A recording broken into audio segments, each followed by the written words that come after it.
আজকে আবার চলে এসেছি দার্জিলিংয়ের ছোট্ট একটা ভিডিও নিয়ে।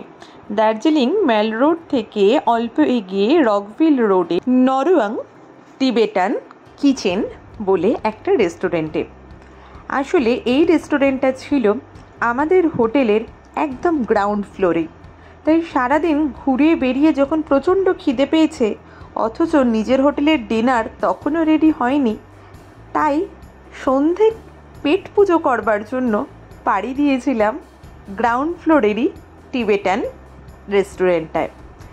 এখানে বেশিরভাগই যে খাবারগুলো মোমো, নুডলস, এগুলো প্রত্যেকটার সাথেই আমরা পরিচিত, কিন্তু দার্জিলিং এসে এখানের অথেন্টিক মোমো আর নুডলস না খেলে ঘোরাটা বোধহয় কিছুটা অপূর্ণ থেকে যেত। সেই কারণেই আরও এখানে আসা।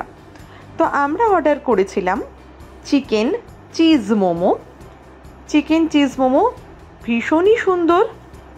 আমাদের যখন গরম গরম পরিবেশন করেছে এবং রাত্রিরের বেলায়, তখন দার্জিলিংয়ের তাপমাত্রা বেশ অনেকটাই নিচের দিকে, তো খেতে বসে দিব্যি ভালো লাগছিল। এর সাথে আমরা নিয়েছিলাম সুইট কর্ন স্যুপ আর হট চকলেট। হট চকলেটটা যদিও তেমন মন কাড়েনি। সর্বসাকুল্যে বিল হয়েছিল 430 টাকা। সবাই ভালো থাকবেন, টাটা।